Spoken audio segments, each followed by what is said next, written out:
Here are 7 facial expressions that are very clearly a sign of a covert narcissist. What makes a covert narcissist so hard to spot? Their charm and polished exterior. At first, they seem warm, agreeable, even delightful to be around.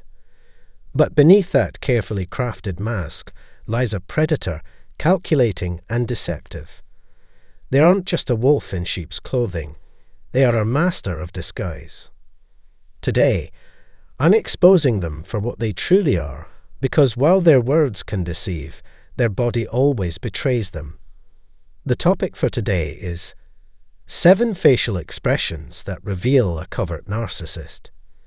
Stick around until the end, because I'll be sharing some of my personal experiences. Before we dive in, a quick announcement.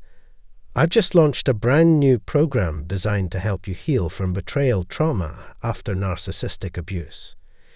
If you're ready to rebuild trust in yourself and others, click the I button above, or check the link in the description to access it at an exclusive early bird price. Number 1. The twisted smirk of contempt. One side of their mouth pulls upward toward their eyes, while the other side turns downward in a strange, almost distorted way. Their gaze? Usually cast downward.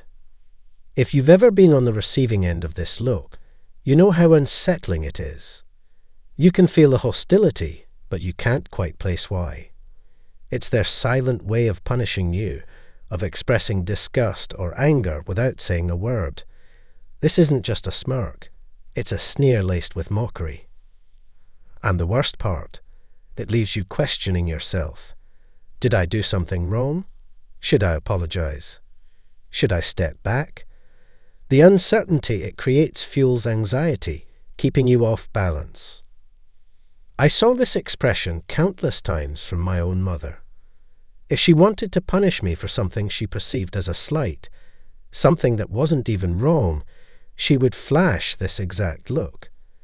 She would wear the face of a martyr, as if she were the most abandoned, unappreciated person in the world. Then, with a voice dripping in self-pity, she'd say things like, "Oh, good for you. Fine. I'm happy for you. I guess that's what matters, right?" Turning herself into the ultimate victim while making me feel like the most selfish person alive. Number 2. The downward glance with a head shake. This one is all about silent disappointment. A covert narcissist won't always use words to express disapproval. Instead, they weaponize body language. Picture this. You decide to take some time for yourself, stepping away from the living room where your narcissistic parent expected you to sit. You weren't being rude, just prioritizing your own space. But in their mind, you've disrespected them. You've broken their unwritten rules. And the punishment? A slow, disapproving head shake while looking down. This passive-aggressive move is meant to make you feel like you've done something awful, without them having to say a single word. It's their way of stonewalling you, suffocating you with unspoken disappointment, and drowning you in guilt. I also noticed something peculiar. Whenever she engaged in this passive-aggressive, body language-based stonewalling, she never made eye contact with me.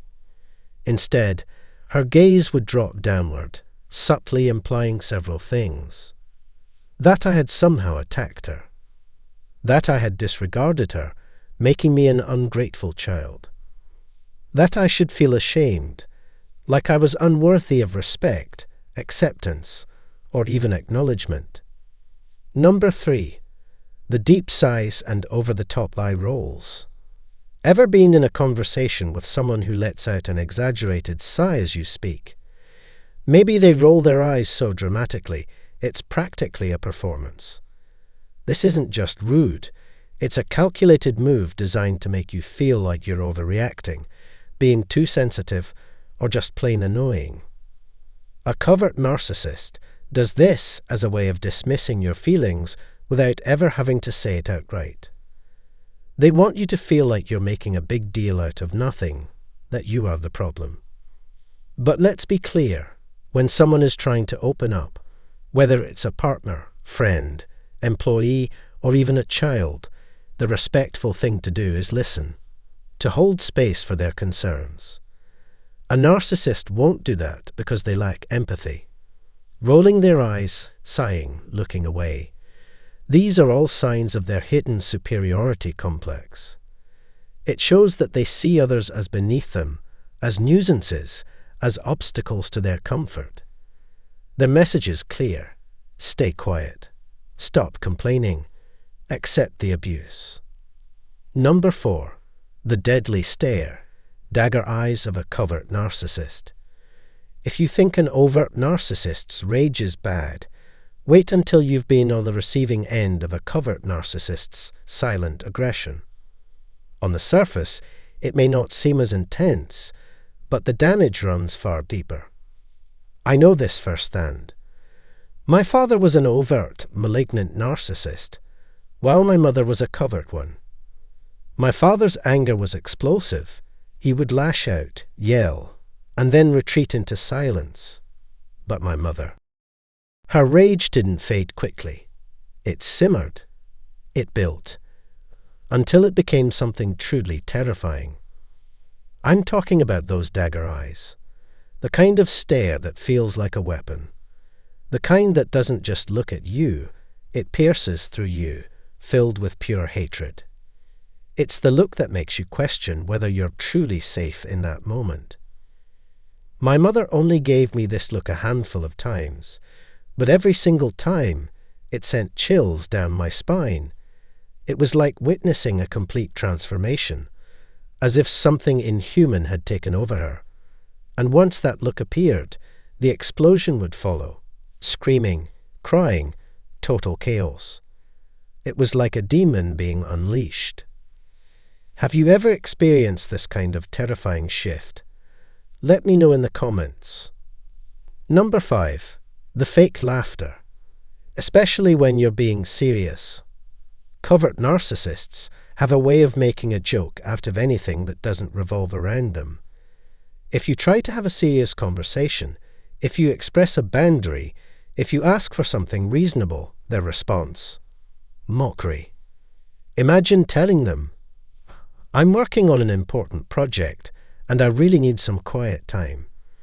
My boss is strict, and I can't afford distractions." Instead of acknowledging your request, they laugh. But what exactly is funny about that? Nothing. That laugh isn't genuine. It's a deliberate tactic meant to trigger you.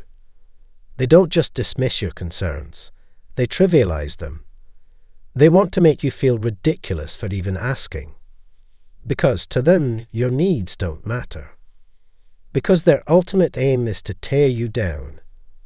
A covert narcissist isn't just envious. They are consumed by resentment. It's not mere jealousy. It's a deep-seated urge to destroy. Once they've set their sights on sabotaging you, they'll stop at nothing. That's why I often refer to them as secondary psychopaths. They won't just laugh at you. They'll actively find ways to derail your progress. If you're working on something important, they'll ensure it fails, either by direct interference or subtle, calculated sabotage. And their ability to shift personas is almost theatrical. My mother, for instance, would mope around us, sulking in silence. But the moment a stranger entered the scene, she'd transform, bubbly, radiant, practically glowing with joy. It was so extreme that I found myself wondering, are we really that awful? Is she trapped in a miserable family? Is she only free to be herself around others?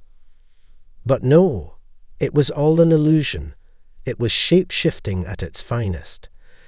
And what still baffles me is how effortlessly she could do it. How she could fake laughter without actually feeling joy. Normally, laughter comes from a place of happiness, but with a covert narcissist, it's just another tool of manipulation. When you witness both sides of them, the stark contrast between their demeanor in private versus in public, you realize you're dealing with the ultimate hypocrite. Number 6. the confirmation you can't ignore. They become visibly upset when the attention isn't on them. If it's your birthday, a wedding, or any celebration that isn't centered around them, they'll sulk as if they're attending a funeral. Either they withdraw into a dark mood, making everyone feel uneasy, or they hijack the event with their own problems, ensuring all eyes turn back to them. Even if you haven't seen them in months, don't expect warmth or excitement. At best, they'll pretend to be pleased for a few minutes. But soon enough, they'll shift the emotional atmosphere. Suddenly, they're unhappy. Suddenly, something is wrong. Maybe you didn't buy them a gift. Maybe you didn't say the right thing. Maybe you didn't do enough. The complaints will begin, one after another. A healthy parent or partner wouldn't behave this way. Why focus on grievances when there's so much to be grateful for?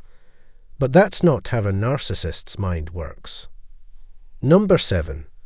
The sudden tears, a tactic disguised as emotion. This one goes beyond facial expressions. It's pure psychological warfare. Imagine sharing exciting news with someone you trust. You got the job. You passed the exam. You nailed the interview. You're overjoyed, expecting support and celebration. But instead of happiness, they look defeated. They act as though your success is their failure. A covert narcissist doesn't just want to succeed. They want to be the only one succeeding. If others thrive, they take it as a personal attack. I've seen it firsthand. A few years ago, my friend, a scapegoat in his own family, abandoned and struggling, finally caught a break. While staying with us, he landed a job offer that meant everything to him. When he shared the news, we were ecstatic. It felt like a turning point. And then, out of nowhere, my mother started crying. Not tears of joy, tears of self-pity. Suddenly, she was lamenting her own struggles, listing everything wrong in her life, acting as if she had no way forward. In that moment, it was no longer about him. She had stolen the joy from the room. Because that's what a covert narcissist does. They cannot stand to see others happy, especially when they aren't the cause of it. So, if you've ever questioned whether you're dealing with a covert narcissist, these signs should make it crystal clear.